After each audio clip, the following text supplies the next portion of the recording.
우리가 인생을 살아가면서 참 여러 가지를 경험합니다. 그 중에 어떤 건설업체 사장이 말입니다. 자기 직원, 감독할 수 있는 직원에게 도면을 주면서 이대로 잘 진행해 라고 말을 전달하고 자기를 보고 저녁 때 그 현장에 가봤어요. 그랬더니 도면과 일치하지 않게 공사를 한 것을 봤습니다. 왜 지시대로 하지 않았어? 하고 물으니 다들 그렇게 합니다. 철근값도 아끼고 인건비도 절약하니 얼마나 좋습니까? 라고 대답하였습니다. 그 감독은 사장의 명령을 어긴 사람입니다. 하나님께서 세상을 만드셨습니다. 그리고 인간들을 통하여서 잘 가꾸고 생육하고 번성하라고 하였습니다. 그런데 인간은 하나님의 명령을 어기고 자기가 하고 싶은 대로 살아가는 모습을 바라봤습니다. 그리고 하나님께서 물어봤습니다. 아담아 어디 있느냐라고 말입니다. 아담은 그 공사를 망쳐가지고 지금 도망가 있잖아요. 나무 뒤에 숨어 있잖아요. 신뢰를 시키는 것은 공사 현장에 있는 것이 아닙니다. 바로 하나님과 사람 사이에도 분명히 존재하는 것입니다. 전도서를 쓴 솔로몬, 그는 세상에서 가장 많은 것을 소유한 사람입니다. 그의 지혜는 세상에서 으뜸이라 불려집니다. 그의 재산의 금이 22톤입니다. 상상이 안 가죠. 금으로 만든 방패가 200개. 방패를 세상에 금으로 만든 사람이 없어요. 그만큼 흔하다는 것이죠. 상하 보좌에 순금을 입힌 왕자 위에 앉아 있습니다. 왕궁의 모든 그릇은 금으로 만들었습니다. 그리고 많은 군대를 거느리고 호화롭게 생활하고 있었습니다. 그리고 호화가 넘쳐서 여인을 1000명이나 거느리는 그런 사람이었습니다. 그의 인생 끝자락에서 기록한 말이 바로 오늘 전도서 1장 2절입니다. 인생은 헛되다는 고백을 하고 있습니다. 그의 헛되다는 고백은요, 인생이 헛되니 더 살면 뭐해? 나는 비관론을 부추기는 내용이 아닙니다. 내가 나의 원하는 대로 살아보았더니 이제 인생의 마지막 그 터널을 지나가면서 보니 내가 잘못 살았구나 라는 것을 지금 고백하는 것입니다.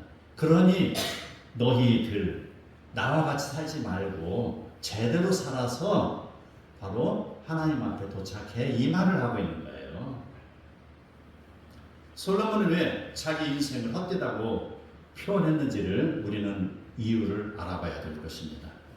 첫 번째, 하나님이 없는 인생은 허무하다는 것입니다. 2절에 있는 바로 헛되고 헛되며 헛되고 헛되니 몇 번이나 반복했어요. 세상에 성경이 이런 데는 여기밖에 없을 거예요. 예수님이 말씀하실 때도 그랬잖아요. 진실로 진실로라고 말했잖아요. 이건 뭐예요? 아멘 아멘. 그 말이 맞습니다. 그 말이 맞습니다. 강조예요. 이게 최상급인데 이 솔로몬은 너무나도 그걸 강조하고 싶어서 4번 최상급 플러스 최상급이에요. 제곱을 하고 있죠. 그렇게 반복적으로 이야기하는 것은 바로 그것을 강조하는. 그래서 너는 눈을 크게 뜨고 들어라. 귀를 크게 열고 들어라. 그 말이에요. 여기서 헛됨이라고 번역된 히브리어 헤벨, 그것은 숨. 또 하면은 겨울에 유리창에 안개가 확 풍기죠. 그런데 어떻습니까? 그것이 2, 3초 하면 샥 사라지잖아요. 이게 바로 안개와 같다는 뜻입니다. 이게 헤벨.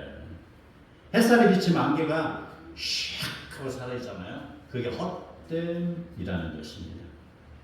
우리의 인생도 이와 다를 바가 없습니다. 아무리 오래 산다 할지라도 하나님의 시간 안에서 우리는 순간에 불과하죠. 그래서 우리는 크로노스의 시간을 살아가고 있는 거. 자, 솔로몬은 그 이유를 3절에서 이야기합니다. 해 아래 수고하는 모든 수고가 사람에게 무엇이 유익한가? 라는 질문을 던집니다. 전도서에서 중요한 표현으로 해 아래라는 문장을 사용하고 있습니다. 해 아래서는 바로 하늘 아래 있는 땅을 말하는 것이 아닙니다. 그 말은요, 초월적이고 영원하신 하나님이 거하시는 하늘과 대조되는 이 땅의 유한하고 제한적인 존재들이 사는 영역을 지금 이야기하고 있습니다. 하나님을 제외한 인간 중심으로 살아가는 세상이라고 표현해도 될 것입니다.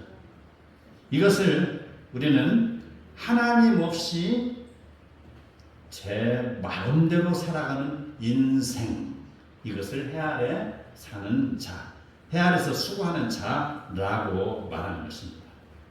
세상의 부와 명예와 권력과 인맥, 그 어떠한 것을 하나님보다 더 사랑하는 자, 이게 바로 해 아래서 수고하는 자라고 할 수 있습니다. 그의 모든 수고가 그에게 유익하지 않다는 것을 지금 솔로몬은 이야기하고 있습니다. 어느 기자가 미국의 석유 재벌에게 질문했습니다.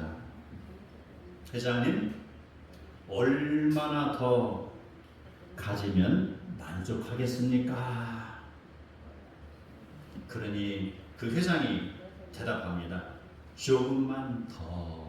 여기서 just a little bit more. 조금만 더, 한 조각만 더라는 것이죠. 그거 한 조각만 더 가지면 만족할 거라는 것이죠. 그에 만족하지 못하는 한 조각의 금덩어리는 마치 아간의 금덩어리와 같습니다. 예수님 시대에 타락했던 대제사장들, 그들의 금덩어리입니다. 그리고 그를 따르는 무리들이 추중했던, 그리고 그들이 그렇게 흠모했던 금덩어리일 것입니다. 그들은 세상을 주고 흔들고 많은 것을 누렸지만 하나님의 가치에는 도달하지 못했으니 모두가 인생의 헛됨으로 끝나는 것처럼 솔로몬이 느낀 세상은 정말 헛됨이었습니다. 4절을 보면은 한 세대는 가고 한 세대는 오되 땅은 영원히 있나니 라고 했습니다.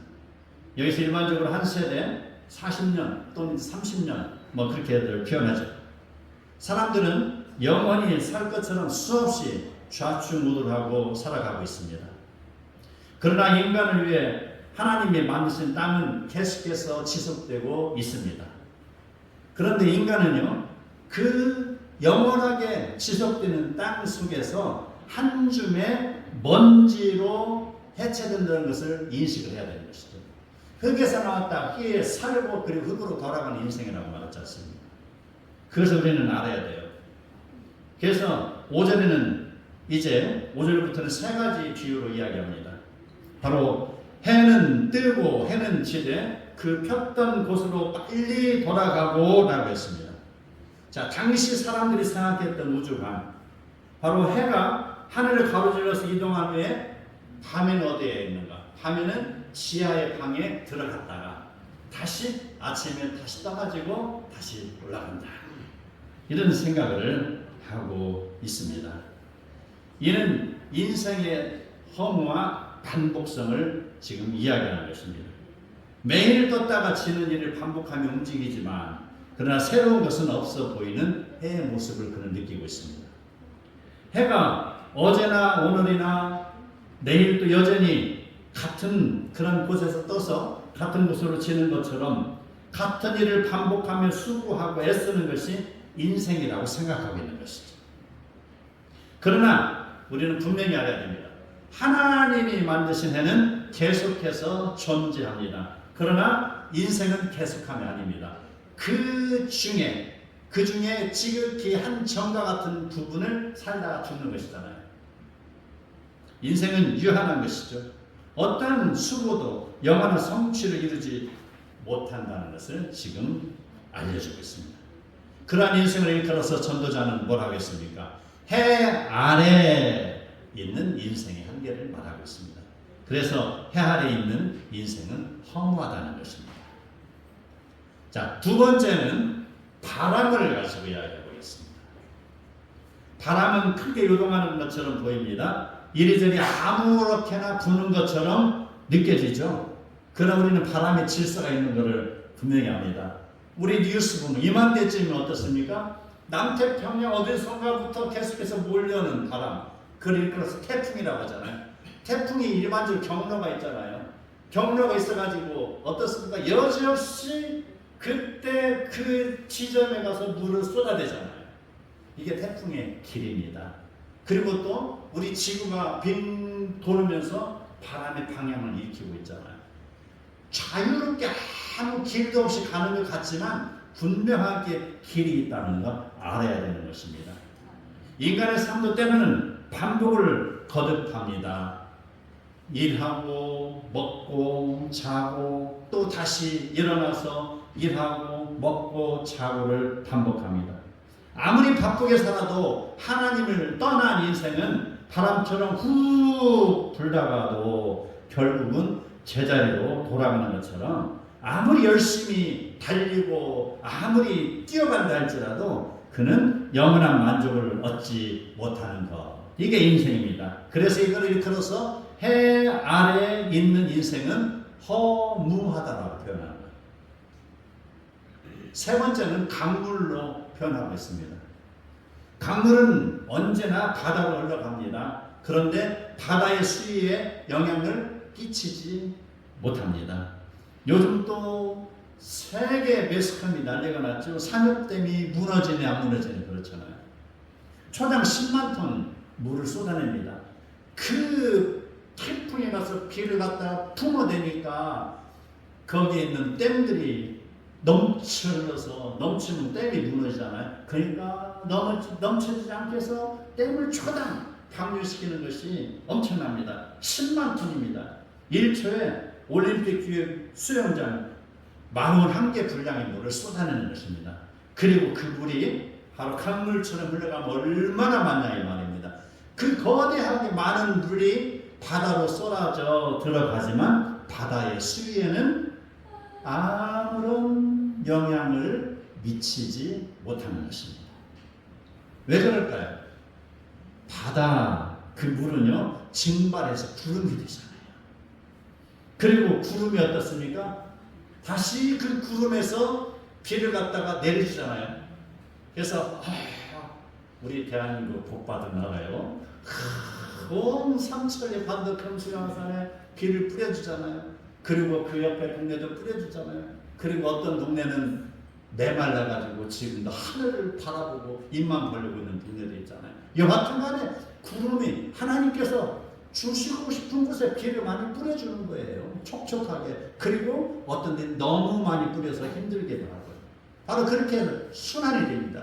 물이 증발해서 구름이 다시 돼서 그거 비가 내려서 산과 들과 나무를 적시고 그 물은 다시 강물이 되어 바다로 흘러가니 끝없는 반복의 역사, 자연의 질서 앞에서 바로 인간은 나약함을 생각하는 것입니다. 강물이 계속해서 흘러 들어가도 바다가 채워지지 않는 것처럼 인간의 욕심이 아무리 많이 채워도 만족하지 못한다는 것을 알게 하는 것입니다. 우리 인생들 돈을 벌면 더 많이 돈을 벌려고 노력합니다. 권력을 쥐는 자는 어떻습니까? 더 많은 권력을 쥐려고 노력하잖아요. 명예를 얻은 자는 어떻습니까? 더 큰 명예를 얻으려고 노력합니다. 그래서 해 아래 있는 인생은 허무하다고 지금 표현하고 있습니다. 두 번째로 인간이 만족하지 못하는 그런 이유가 있을까요? 과연 그 이유가 무엇일까요? 해는 같은 길을 반복하고 바람은 이리저리 돌며 순환하며 강물이 아무리 넘쳐도 바다는 차지 않으며 자연은 끊임없이 반복되고 있는 것처럼 우리의 인생도 마찬가지입니다. 겨울이 지나면 씨앗을 뿌립니다. 물을 주고 농사를 지어 수확을 거둡니다. 월요일이 되면 출근합니다. 그리고 열심히 일해서 화, 수, 목, 금 열심히 출근해서 다니다가 주말이 되면은 다시 집으로 돌아옵니다. 그리고 주일에 예배를 드립니다. 그리고 다시 월요일이 되면은 출근을 하죠. 한 세대를 보면 이렇습니다. 어린아이가 자라서 학교를 마칩니다. 그리고 그가 직장 생활합니다. 아이들이 이제 커갑니다. 그의 자녀들을 이야기하는 것이죠. 결혼하고 나니 아이들이 생겨서 그 자녀들은 크고 또 그가 모시는 부모님들은 계속해서 늙어가고 이것이 반복되는 것이 우리 인생의 세월입니다. 다음 세대를 살아가는 인생도 또 그렇게 반복되어 살아가고 있습니다. 그래서 나의 할아버지 세대도 그렇고 아버지 세대도 그렇고 우리의 세대도 그렇고 우리의 자녀 세대도 그렇게 계속해서 순환해서 돌아가는 것을 이야기하고 있습니다. 그런데 왜 인간들은 만족감이 없는가? 이것을 우리는 생각해 봐야 됩니다. 8절에 이렇게 나옵니다. 눈은 보아도 족함이 없고 귀는 들어도 가득 차지 아니하나니라고 했습니다. 보아도 족함이 없다. 들어도 채워지지 않는다. 이게 바로 인간의 욕심 때문입니다. 더 많이 벌고 싶습니다. 더 좋은 차를 타고 싶습니다. 더 큰 집에서 살고 싶습니다. 더 높은 자리에 앉고 싶은 것이 인간의 마음입니다. 더 큰 욕망의 길을 걸어가다가 또 걸어가고 또 걸어갑니다. 그리고 이제는 어떻습니까? 마실 물, 못 마실 물 가리지 않고 이제 마시기 시작합니다. 그러다가 결국 어떻게 돼요? 바닷물까지 마시죠. 그럼 어째? 그 다음에 어때요? 바닷물을 마시는 자는 정령 죽으리라. 죽음이에요. 얼마나 많은 정치인이 현직에 있을 때 배불리 먹습니까? 권력을 휘두릅니까? 그러나 정권이 바뀌면 어때요? 그 바닷물을 마신 것으로 인해서 결국 토해내고 비극을 맞이하잖아요. 우리는 먹을 것 먹지 않을 것 가려서 먹어야 됩니다. 하나님이 주시는 일용할 양식은 상하지도 않습니다. 우리를 영생의 길로 인도하는 것입니다. 세 번째, 인생의 참된 가치는 하나님 안에서 주어집니다. 인간은 끊임없이 새로운 것을 찾습니다. 새로운 기술을 개발합니다. 새로운 문화를 창조합니다. 그리고 영원한 행복을 유지하려고 무던히들 노력을 하고 있습니다. 그러나 해 아래 있는 것에 만족하지 말고 해 위에 계시는 하나님으로 인하여 만족하시기를 바랍니다. 9절에 보면 이렇게 나옵니다. 이미 있던 것이 후에 다시 있겠고 이미 한 일을 후에 다시 할지라고 말하지만 그러는 그것은 모두 해 아래 새 것이 없다고 이야기하고 있습니다. 내가 했던 것 다시 할 것이다. 내가 지난번에 쟁취했던 권력 다시 취할 것이다 라는 그런 것. 그러나 이것은 물거품에 불과하다는 것을 이야기하고 있습니다. 왜? 해 아래 있기 때문에. 왜? 나를 위한, 나에 의한 그런 목적에 의한 삶이 되기 때문에 그것은 새 것이 이루어질 수 없다. 전쟁과 권력과 다툼과 탐욕과 시기와 질투가 반복되고 사랑도 반복되고 배신도 반복되는 세상에 살고 있습니다. 우리가 알아야 될 것, 하나님을 떠난 해 아래 사는 것은 새 것이 없고 모두가 다 같다는 사실을 다시 한번 기억하시기 바랍니다. 노아 시대 사람들의 쾌락이 있습니다. 바벨탑을 쌓던 사람들이 교만이 있었습니다. 물질주의에 빠진 현대인이나 모두 그런 사람들, 형태나 어떤 모습은 다르게 보일지 모르지만 본질은 그 당시에 사람이나 지금이나 다 똑같다는 것입니다. 그게 같은 인생입니다. 이제 우리는 결론으로 들어가야 됩니다. 11절에 이전 세대들이 기억됨이 없으리니 장래 세대에도 그 후의 세대들과 함께 기억됨이 없으리라. 이 말씀은 다시 한번 이야기합니다. 허물을 주장한 것이 아니라는 것을 알아야 됩니다. 하나님께서 기억된 삶을 사는 방법은 바로 해 위에 계시는 하나님을 바라보며 하나님의 뜻대로 살아가는 것, 이것을 지금 이야기하고자 하는 것이죠.